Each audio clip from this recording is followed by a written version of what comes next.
महाराज आहेत, ते महाराज नाहीये, साधू महाराज, साधू महाराज.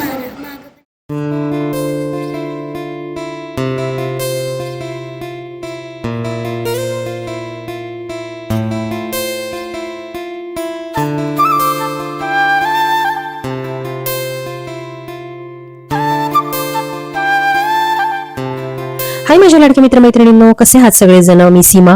आपल्या आजच्या व्हिडिओमध्ये तुमच्या सगळ्यांचं मनापासून स्वागत. मागच्या व्हिडिओमध्ये तुम्ही बघितलं की किचनची सगळी साफसफाई माझ्या बाईंच्या मदतीने मी केलेली होती आणि किचन वगैरे सगळं झालं आणि म्हटलं की चला आता बेडरूमकडे मोर्चा वळवूया. कारण एक जे बेडरूम होतं ना ते जास्त काही खराब होत नाही, मुलांचं जे आहे ते फक्त तिथे म्हणजे तिथे ना सगळं काही बंद आहे, म्हणजे माळे बंद आहेत, कपाट आहे, बेड आहे, एवढंच आहे तिथे. तर त्याच्यामुळे तिथे एवढं काही घाण वगैरे होत नाही. तर माळे वगैरे सानवीच्या पप्पांनी छान असे क्लीन करून घेतले त्या रूम मधले. पण हा जो रूम आहे ना जिथे आम्ही झोपतो बघा, तिथे ना माळा पूर्ण उघडा आहे. तर त्याच्यामुळे ना खूप सारी धूळ वगैरे तिथे जमा झालेली होती. आणि बघा 3 वर्ष झाले, म्हणजे अगस्त्यच्या जन्मानंतर मी तो माळा साफच केला नव्हता. कारण कसं बाळ असल्यापासून मी त्याला ह्याच रूम मध्ये झोपवायचे, ह्याच रूम मध्ये सगळं त्याचं होतं आणि आपण सगळा पसारा काढणार, ती धूळ सगळी खाली पडणार, बाळाला त्रास होणार, यामुळे मी कधीच आतापर्यंत ते माळा साफच केला नाही. तर ना खूप साऱ्या वस्तू त्याच्यावर जमा झाल्या होत्या आणि धूळ होती ती वेगळीच, कारण ओपन माळा आहे. तर बाईच्या मदतीने पुन्हा एकदा मी मस्तपैकी वर्ण सगळं सामान काढून घेतलं. बघा बाहेर ही जी पार्किंगची जागा आहे ना ही मला खूप उपयोगाला येते. कधी काही अशी मोठी साफसफाई काढली किंवा काही छोटंसं तिथे सामान साफ करायचं म्हटलं तर ना इथं भरपूर जागा आहे आणि ते बाहेर आणून आपण साफसफाई करू शकतो. कसं होतं घरात आपण तिथेच बाहेर काढायचं, तिथेच सगळं झटकायचं, साफ करायचं, ते ना जमत नाही, म्हणजे अडचणीचं होतं आणि घरातच पुन्हा आपली धूळ जी आहे ती पसरली जाते. पण ह्या पार्किंगचा उपयोग बघा मला खूप होतो. मस्त मोठी जागा आहे इथे. तर सानवीच्या पप्पांनी सगळं जे काही कबाडा आहे, भंगार सामान आहे, हे सगळं छान असं वेगळं काढलं. त्यांनी माझं खूप मोठं काम केलं या वेळेला. कारण ना ते सगळं फेकून देणाऱ्या ज्या गोष्टी आहेत त्या सुद्धा निवडणं आणि टाकून देणं किंवा भंगारमध्ये नेऊन देणं, ह्या सगळ्या गोष्टी सुद्धा खूप महत्वाच्या आहेत आणि ते त्यांनी केलं. त्याच्यामुळे माझं ना अर्धनिम्म काम वाचलं. आणि आता बघा पावसाळ्याच्या अगोदर माझे 3ही रूम साफ झालेले आहे. किचन, दोन्ही बेडरूम पूर्ण सगळे चकाचक साफ झालेले आहे. बाईला मी फक्त माळा काढ म्हटलं होतं साफसफाईला, पण तिने बिचारीने सगळं माझं रूम आहे ना A to Z कपाटापासून सगळं पुसून दिलं. तर मी तुम्हाला मागे पण सांगितलं की दीपा म्हणजे माझी बाई जी आहे ती ना खूप छान काम करते. आणि चला तर आता साफसफाई झाली, सगळं झालं. आता मुलांच्या लवकरच शाळा चालू होणार आहे आणि मी ना एक छान असा नाश्त्याचा पदार्थ केला होता. तर म्हटलं चला तुमच्याशी जरा शेअर करूया. हा जो पदार्थ आहे ना तुम्ही तुमच्या मुलांच्या आता टिफिनला सुद्धा आरामात देऊ शकता, कारण ना खूप हेल्दी आहे बघा. तुमच्यापैकी ना बरेच जणी हा पदार्थ करत पण असतील, पण मी कशा पद्धतीने करते मी ते तुम्हाला सांगते. बघा मोड आलेले मूग होते माझ्याकडे, ते घेतले एक मोठी वाटी. त्याच्यामध्ये कोथिंबीर, आलं, लसूण आणि तुमची मुलं जर तिखट खात असतील ना तर तुम्ही याच्यामध्ये मिरची सुद्धा टाकू शकता आणि चिंच टाकायची आहे आणि छान मिक्सरमध्ये बारीक असं वाटून घ्यायचं आहे. आणि मस्त असं आपण डोश्याचं कसं बॅटर करतो ना त्याप्रमाणे वाटून घ्यायचं आहे. आता याच्यामध्ये ना थोडेसे तांदूळ सुद्धा भिजवून टाकायचे आहेत बघा, कारण ना तांदळाने काय होतं हे मिक्सचर जे आहे आपलं मुगाचं ना ते मिळून येतं. तुम्ही जर नुसतेच मूग बारीक केले ना तर त्याचे डोसे व्यवस्थित येत नाही. तर तुम्हाला नक्की याच्यामध्ये ना एक छोटी वाटी तांदूळ सुद्धा छान असे भिजवून मुगासोबतच वाटायचे आहेत. तर त्याच्यामुळे जे तुमचे डोसे आहेत ना मुगाचे ते खूप छान होतात.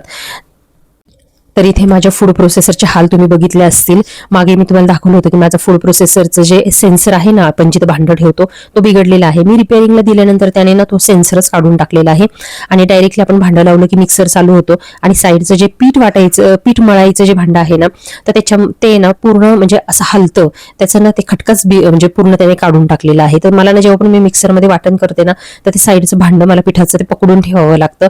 असे माझ्या मिक्सरचे हाल झालेले आहे. पण असो, जोपर्यंत चालू आहे तोपर्यंत चालवायचा, कारण तो फूड प्रोसेसर बजाज कंपनीचा क्वालिटी खूप चांगली आहे बघा. आता 10 वर्ष त्यांनी माझी साथ दिलेली आहे, आता 11 वर्ष चालू आहे. बघू अजून कुठपर्यंत साथ देतोय, तोपर्यंत वापरायचा. तर असं बघू शकता तुम्ही बॅटर अशा पद्धतीने छान असं बघा एकदम बारीक तयार झालेलं आहे. मी जसं तुम्हाला सांगितलं तांदूळ टाकल्यामुळे ना मस्त असं आपले जे डोसे आहेत ते छान असे होणार आहेत, जाळीदार एकदम. तर लगे हात ना मी याची चटणी पण करून घेत आहे बघा. आता चटणीसाठी मी काय घेतलेलं आहे, कोथिंबीर, शेंगदाणे, थोडंसं लसूण, चिंच आणि दही घ्यायचं आहे तुम्हाला बघा, कारण चिंचचं ऑप्शनल मी तुम्हाला सांगते, जर चिंच नाही वापरायची तुम्हाला तर तुम्ही दही जरी घेतलं ना तरी खूप छान अशी चटणी तयार होते.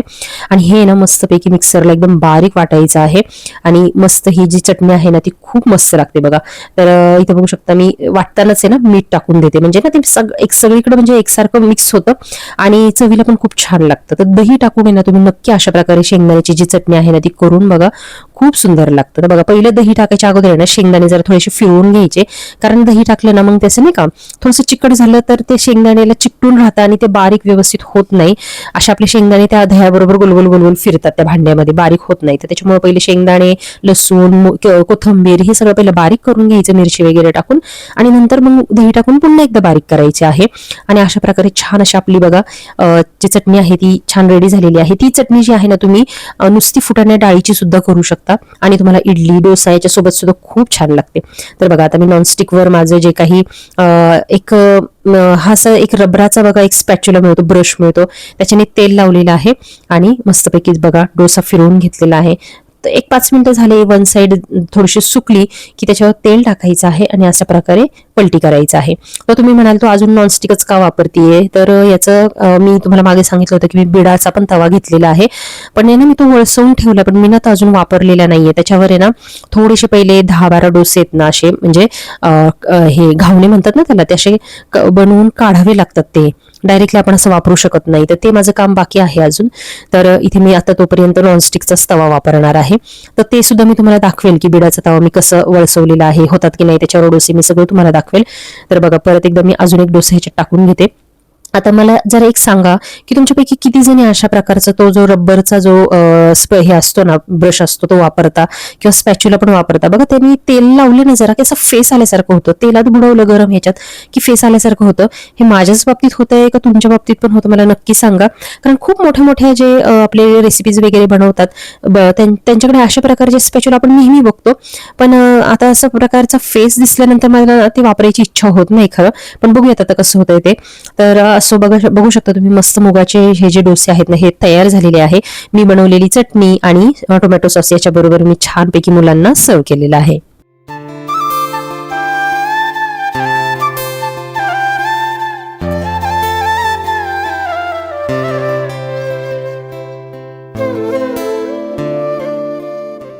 तर मैत्रिणींनो ही जी क्लिप आहे ना ही आत्ताच नुकतीच बघा चतुर्थी झाली त्यावेळेची आहे.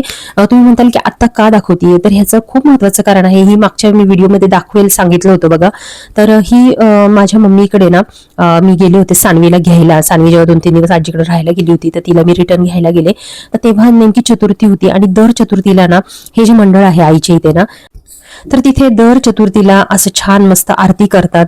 आणि तसं बघायला गेलं ना तर ह्या मंडळाची स्थापना आमच्या इथल्या खूप जुन्या लोकांनी केलेली. आम्ही अगदी लहान लहान होतो आणि त्याच्यानंतर माझ्या आजोबांनीच ऍक्च्युली ही जागा तिथे दान केलेली आहे या मंदिराला. तर त्याच्यामुळे हे घरातलंच मंदिर असल्यासारखं आहे. आणि हा गणपती सुद्धा माझ्या लहानपणापासून माझा सोबती आहे, माझा आराध्य आहे आणि आमच्या सर्वांचाच आराध्य आहे आणि नवसाला पावणारा गणपती आहे. त्याच्यामुळे सगळ्याच जणांचा खूप विश्वास आहे या गणपतीवर. याची रील सुद्धा बघा मी इंस्टाग्रामवर टाकली होती, ती खूप व्हायरल झाली.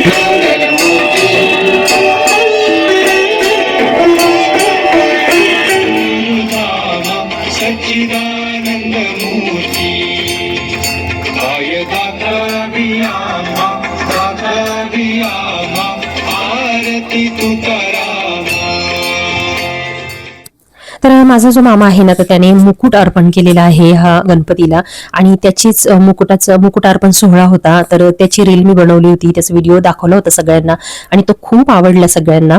आणि अशा प्रकारे ह्या गणपतीचा आशीर्वाद सगळ्यांनाच मिळो ही सुद्धा माझी बाप्पाचरणी प्रार्थना. आणि बघा आईच्या इथे ना खूप छान छान मंदिरं आहेत बरं का. तिथे एक जुनं खूप मंदिर आहे ते म्हणजे गोविंदाचं, श्री बालाजीचं, व्यंकटेश बालाजीचं एक मंदिर आहे. बघू शकता तुम्ही पूर्ण साऊथ इंडियन स्टाईल मध्ये बनवलेलं आहे. लाल रंग वगैरे आहे खांबांना आणि आतमध्ये प्रत्यक्षात श्री बालाजीची, व्यंकटेशाची मूर्ती आहे. आणि खरंच इथं आल्यानंतर इतकी मनाला शांतता वाटते ना. मी म्हणजे लग्नाच्या अगोदरपासून इथे यायचे, निवांत बसायचे, कारण ना इथं आल्यानंतर एक मनाला जी शांतता लाभते ना त्याच्या शब्दात सांगता येणार नाही. आणि इथं मिळणारा प्रसाद तर सानवीचं खूप आवडत आहे बघा. एक ना गोड भात मिळतो असा गुळामधला आणि एक ना दही भात मिळतो. सानवीला एवढा आवडतो ना तर दही भात, ते आरामात इथे 2-3 वाटे दही भात खाते पहिला प्रसाद म्हणून आणि मगच घरी येते. म्हणजे अगदी लहान असल्यापासून, बाळ वाजल्यापासून ती इथे येणार, दहीभात खाणार आणि मगच जाणार. तर बघा अशा प्रकारे बाहेरून छान असं मंदिर दिसतं. तुम्ही जर कधी बीटी कवडे रोडला आलात तर नक्की ह्या व्यंकटेश्वराची ना दर्शन घ्या. खूप छान मंदिर आहे आणि दरवर्षी जे काही व्यंकटेश्वराचे जे काही गोविंदाचे कार्यक्रम आहेत ना, हे सगळे इथं खूप छान मोठ्या प्रमाणामध्ये होतात. आणि त्याच्याच मागे ना लागून बघा इस्कॉनचं टेम्पल आहे. तर तिथे सुद्धा श्री भगवान कृष्णाची काय मनोहारी मूर्ती आहे. प्रत्येक इस्कॉन मंदिरामध्ये आपण जातो तेव्हा बघतोच की तिथला कृष्ण जो आहे, कृष्णाची राधाकृष्णाची जी मूर्ती आहे ती किती रेखीव असते आणि किती मनाला आपल्या शांतता लाभते माहिती नाही. पण इथे गेल्यानंतर खरंच खूप म्हणजे मनाला असं एक विष्णू प्रेम म्हणतो ना आपण, तसं जागृत झाल्यासारखं झालं मला. आणि अशीच सगळ्यांवर आपल्या या माऊलींची कृपा असू दे असं मी म्हणेल. तर बघा आता आईकडे ना आता खूप मोठं असं काम झालेलं आहे भावाचं. त्याने ना टाटा कंपनीचं इथे सोलर बसवून घेतलेलं आहे. म्हणजे आता त्याला लाईटची काहीही चिंता नाहीये, किती पण बिल येऊ दे, म्हणजे येणारच नाही, लाईट बिल MSEBीचं येणारच नाहीये, कारण त्याने सोलर बसवून घेतलेला आहे टाटा कंपनीचा. तर मला एवढी डिटेल तुम्हाला देता येणार नाही. एखाद्या व्हिडिओमध्ये ना मी भावाला बोलवून घेईल आणि व्हिडिओमध्ये तुम्हाला जे काही तुमचे प्रश्न असतील ना ते पूर्ण मी तुम्हाला सांगेल. हा सेटअप जो आहे ना तो बऱ्याच म्हणजे लाखोंमध्ये असतो, पण आपल्याला ह्याची गव्हर्नमेंटची सबसिडी मिळते, तर त्याच्यामुळे खूप परवडतो. बघा आयुष्यभराचं आपल्याला हे काम झालेलं आहे ना, म्हणजे लाईट बिलाची काहीच चिंता नाहीये, सोलर वापरायचा. आणि टाटा कंपनीचं सेटअप एवढं भारी आहे ना, बघू शकता तुम्ही, एकदम जाड त्याचे खांब आहेत आणि सेटअप एकदम पक्का आहे. मध्ये शिडी वगैरे आहे वरती साफसफाई करायला. तेच पलीकडच्या बिल्डिंगवर तुम्ही बघू शकता अजून एकाने सोलर बसवलेला आहे, पण त्याचं बघू शकता तुम्ही साचे अगदी बारीक बारीक पातळ खांब आहे आणि एकच मोठं त्यांनी वरती पॅनल लावलेलं आहे. ज्याला ना वरती चढायला साफसफाई करायला काहीच जागा दिलेली नाहीये, ते वेगळ्या कंपनीचं आहे. आणि संदेशचं म्हणजे माझ्या भावाचं जे आहे ना ते टाटा कंपनीचं आहे.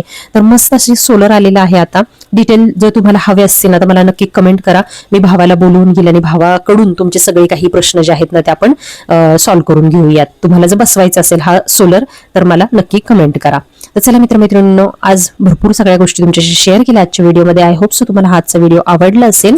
तुम्ही वेळात वेळ काढून व्हिडिओ शेवटपर्यंत बघितला त्याच्याबद्दल तुमचे मनापासून आभारी. पण हो, जाता जाता प्लीज आपल्या व्हिडिओला लाईक करून जा आणि आपल्या चॅनलला सबस्क्राईब सुद्धा करायला विसरू नका. चला तर मग मित्रमैत्रिणींनो भेटूयात अशाच एका नवीन व्हिडिओमध्ये. तोपर्यंत सगळ्यांनी काळजी घ्या. Take care. Bye bye.